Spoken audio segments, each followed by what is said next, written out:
It's happening. You open your phone and your portfolio is a sea of red. The financial news channels are running doomsday headlines, and every expert is predicting a deeper crash.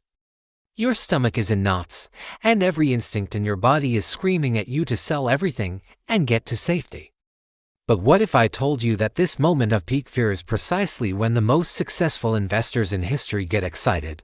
That while the crowd is panicking and selling in a blind rush for the exits, the Warren Buffetts of the world are calmly looking for bargains.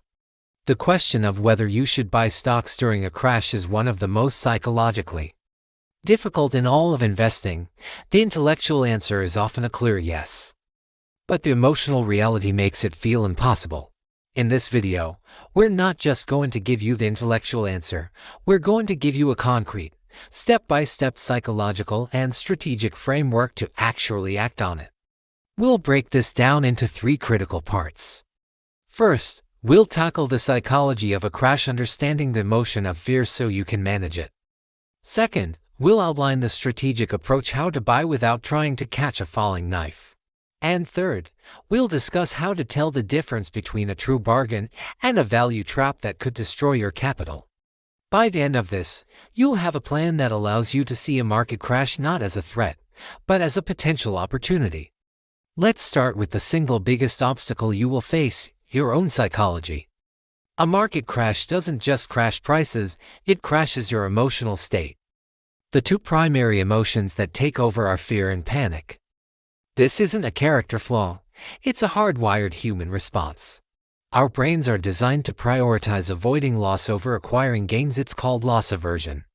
Seeing your hard-earned money evaporate on a screen triggers a primal fear response. The financial media amplifies this fear 1,000 times over, with flashing red screens and dramatic language about carnage and meltdowns. In this environment, the herd mentality takes over. You see everyone else selling, and your brain tells you that they must know something you don't. So you feel an overwhelming urge to join them. This is panic selling. The first and most important rule of buying in a crash is to recognize this emotional storm for what it is: noise. It is not fundamental analysis. The pro tip here is to have a plan written before the crash ever happens. You must decide, during a moment of calm rationality, what you will do when the market falls 20%, 30%, or even 40%. This written plan is your anchor in the storm. It might say something like, if the S&P 500 falls 25% from its high, I will allocate X% of my cash reserves using a dollar cost averaging strategy over the next 3 months. When the crash hits, you don't have to decide what to do. You simply have to execute the plan you already made. This separates your actions from the emotional chaos of the moment. You are no longer reacting to the headlines, you are following your own disciplined process. Now, let's talk about the actual strategy. The biggest mistake beginners make is going all in at the first sign of a dip, only to watch the market continue to fall another 20%, leaving them with massive paper losses and shattered confidence. This is called catching a falling knife, and it can be just as damaging as panic selling. The solution is to never try to time the exact bottom. Nobody can do it. Instead, you use a methodical approach that acknowledges the market's unpredictability. The most powerful tool for the average investor is dollar cost averaging, or DCA. During a crash, this means spreading your buys out over time. Instead of investing all your cash in one lump sum, you decide to invest it in 3, 4, or 5 equal portions over several weeks or months. For example, if you have $10,000 to deploy, you might invest $2,000 now, another $2,000 if the market falls another 5%, and so on. This strategy does 2 things. First, it drastically reduces your risk of putting all your money in at a temporary peak. Second, and just as importantly, it is psychologically liberating. If the market continues to fall after your first purchase, you don't feel like you made a mistake.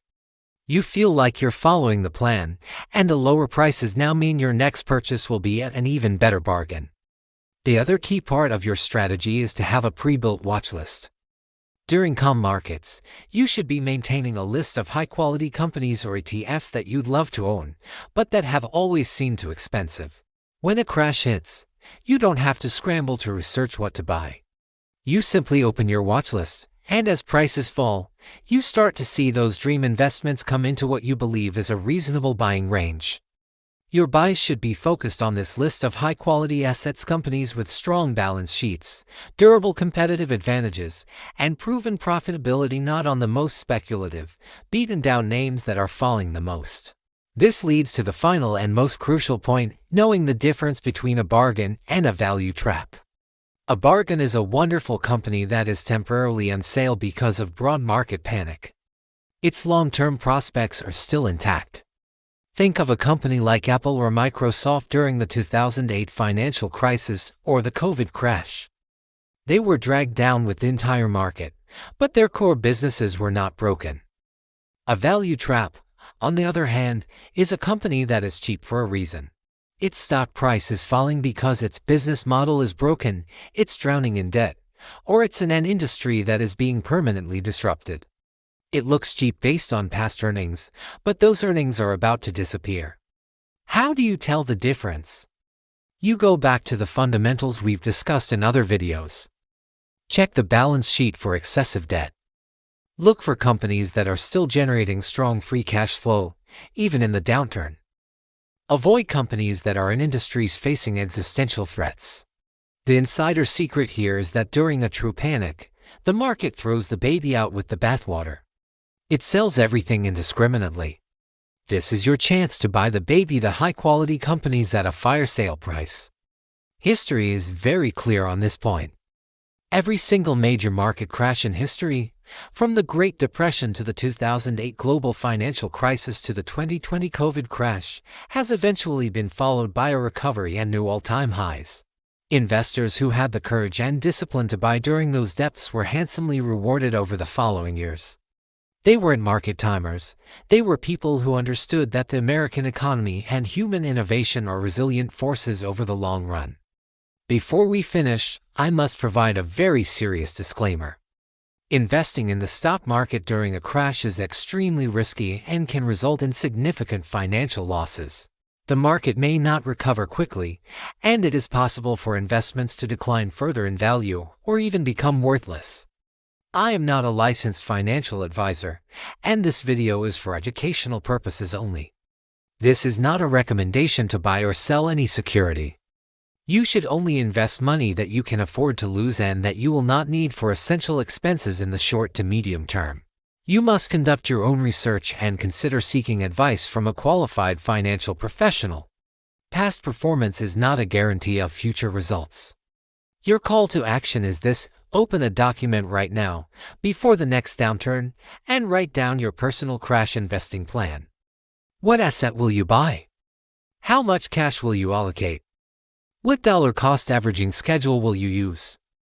Having this plan on paper is your single most powerful weapon against panic.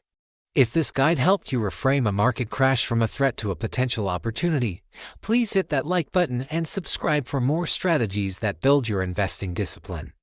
Thank you for watching.